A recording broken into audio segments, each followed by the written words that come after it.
A aula de hoje, certo? Ela vai ser sobre a Guerra dos 100 Anos, que foi basicamente o capítulo final da Idade Média, em direção à Idade Moderna, com o Renascimento e tudo mais. Bom, qual era o contexto da época?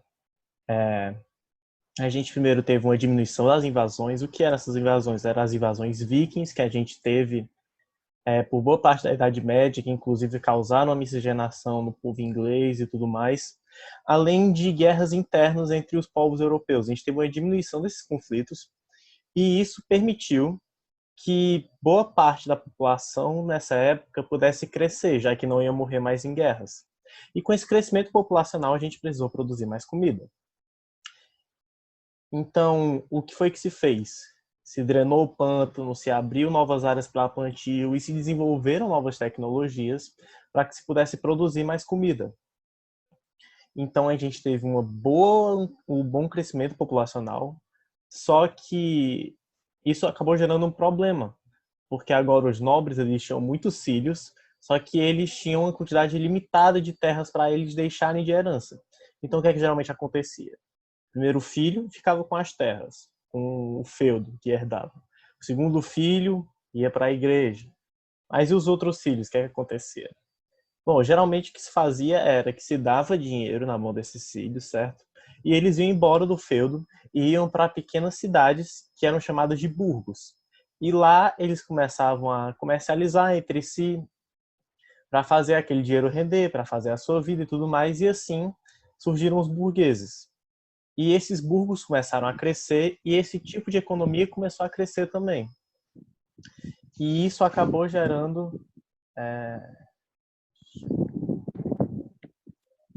e isso acabou gerando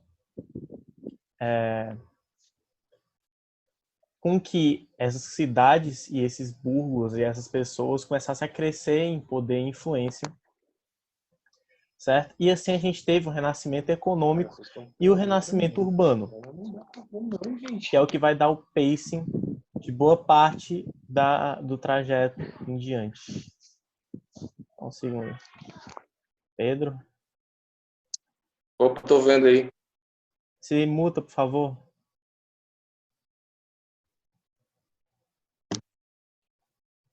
Pronto. Pois é. Isso fez esse renascimento econômico e esse renascimento urbano. Prosseguindo agora, a gente vai ver o que foi que causou o início desse conflito. Bom, primeiro a gente teve o interesse inglês nas regiões do norte da França e na região de Flandres, que ficava próxima à região. Por quê? Porque eram regiões extremamente economicamente desenvolvidas. Isso por causa do que eu falei para vocês, desenvolvimento dos burgos e desenvolvimento do comércio. Então começou a se tornar interessante para o reino inglês aqueles territórios para fazer crescer a sua riqueza e a sua economia. Junto com isso, a gente tinha o rei inglês, o Eduardo III, que ele era neto do rei francês por parte de mãe. E esse rei francês, ele acabou morrendo, certo? E teoricamente, o Eduardo III era o mais próximo da linha sucessória. Ele deveria herdar a coroa francesa. Só que os franceses, obviamente, eles se recusaram a aceitar o rei inglês, um rei exterior, como seu sucessor, como seu rei. Então, eles buscaram nas leis da época, encontraram a lei sálica que dizia que não poderia ser rei se fosse por parte de mãe.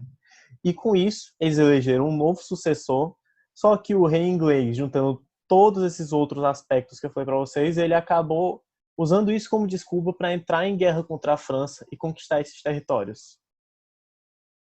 E aí a gente tem o período inicial da Guerra dos 100 Anos, que vai de 1337 até 1360.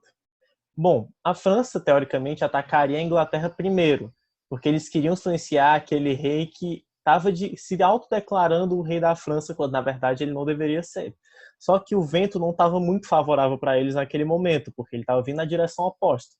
Só que vindo na direção oposta, isso quer dizer que ele estava favorável à Inglaterra. Então a Inglaterra ataca a França com uma boa vantagem por pegar eles de surpresas e ainda tem o apoio de Flandres, porque as duas terras, tanto a Inglaterra como Flandres, eram fortes economicamente por causa do seu comércio em conjunto. A Inglaterra vendia lã para Flandres e Flandres transformava essa lã em tecidos, em trajes e revendia isso para o resto da Europa. Então, obviamente, Flandres ficou do lado da Inglaterra nesse conflito. E a França, ela é mais ou menos 2 vezes maior do que a Inglaterra em tamanho. Em população, eles têm uma margem de mais ou menos 1 para 10. Mas, embora essa gigantesca diferença numérica, a Inglaterra, com a sua superioridade tática, ela adquire muitas vitórias e muita vantagem com relação à França nesse período inicial da guerra. E é nesse momento que o príncipe inglês, à época, que ele é conhecido como Príncipe Negro, ele faz o seu nome na França como um grande estrategista e se provando ser um sucessor digno de seu pai. Só que no meio desse período acontece a peste negra, que acaba eliminando 1/3 da população europeia. E com baixo efetivo militar de ambos os lados, além de crises internas, eles são forçados a diminuir um pouco mais o conflito entre eles. E é nisso que a gente tem, em 1156, a guerra retorna, o 1356 a guerra retorna, certo? E a Inglaterra continua conquistando ainda mais territórios, até que em 1360 a França é obrigada a assinar o Tratado de Bretting. E o que é que esse Tratado de Bretting fazia? Ele fazia com que a França aceitasse que a Inglaterra ficasse com os territórios já tomados para ela. Então aquilo ali passaria a ser agora território francês. É mais ou menos no War, para quem já jogou, quando você para pegar suas cartas de território. É mais ou menos isso. E aí a gente tem a segunda fase da guerra, que é a fase que acontece entre 1360 até 1400. Bom, os altos custos da guerra começaram a gerar conflitos internos dentro da França. O rei francês à época, que já não é o mesmo que tinha sido coroado antes, agora era o Carlos V, contrata mercenários para ajudar a compor seu exército e suprir essas revoltas que estavam acontecendo dentro dos feudos franceses. A Inglaterra, por outro lado, também tem que dividir as suas forças por causa de um conflito na Espanha. Esse conflito na Espanha, ele se dava porque tinha 2 famílias reais que sucederiam o trono espanhol. Uma delas era apoiada pela Inglaterra e outra pela França. E é nesses conflitos que morre o Príncipe Negro. Ele morre nessas batalhas na Espanha, certo? E logo depois dele morre o rei Eduardo III.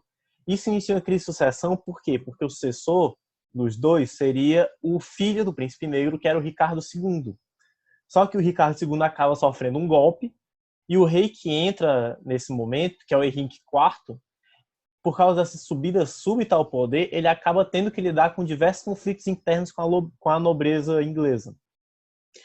E agora, envoltos com problemas com os mercenários, que agora que tinha cessado mais a guerra, estavam ociosos, eles recorriam à extorsão e, juntamente com isso, a gente teve a crise da cisma do Oriente, onde a França, por causa que ela era um reino católico muito forte, talvez um dos reinos católicos aliados da Igreja Católica mais forte da Europa naquele momento, ela também cessa boa parte do seu conflito de guerra para focar nesses conflitos mais internos e nessa questão religiosa.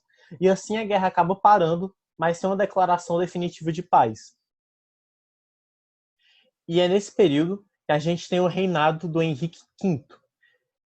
Em 1413, o Henrique V se torna rei e ele inicia a sua campanha contra a França. Não se sabe ao certo o motivo dele ter iniciado a sua campanha contra a França, já que estava assim, um período de relativa paz.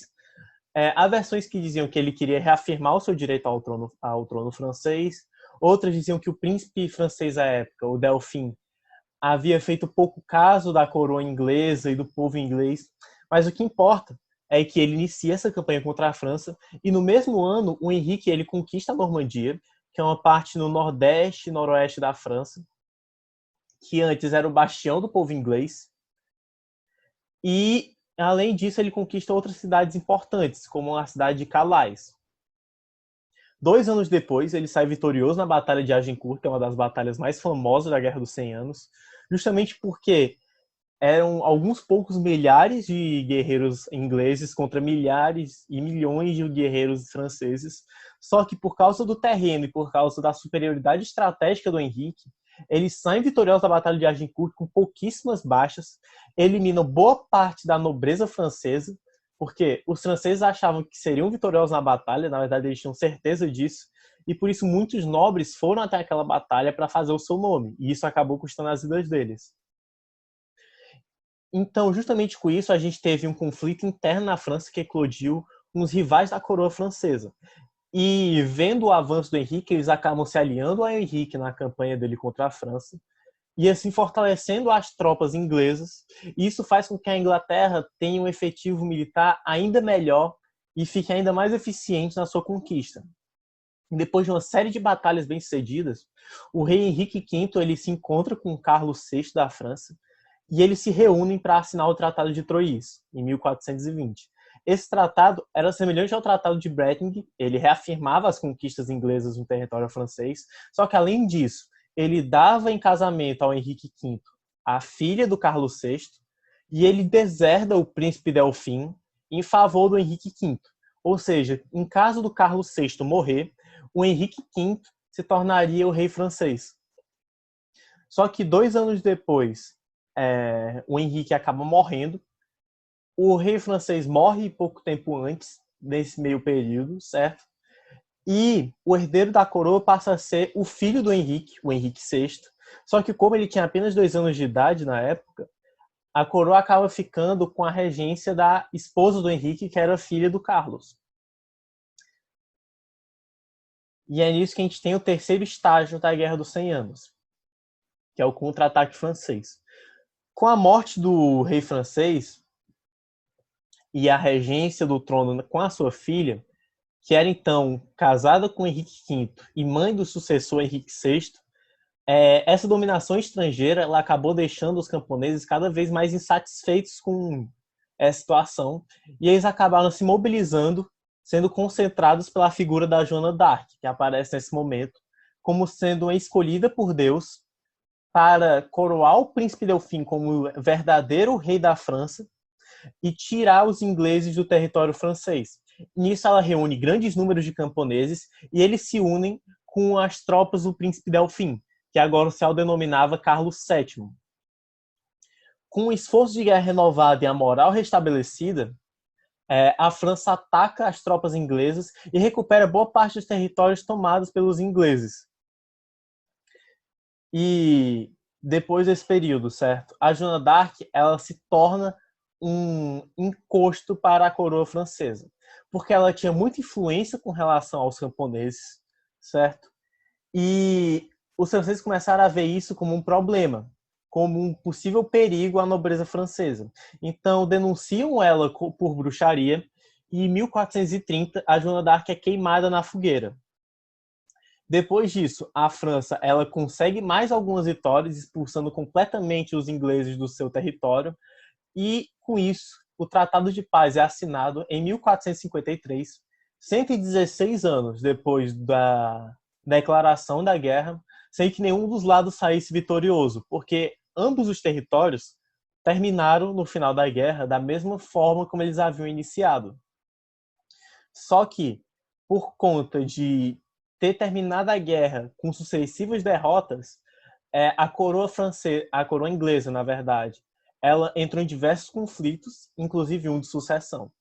Enquanto que a coroa francesa, por ter ganhado boa parte das batalhas desde o período de 1420, sai com a sua moral fortalecida.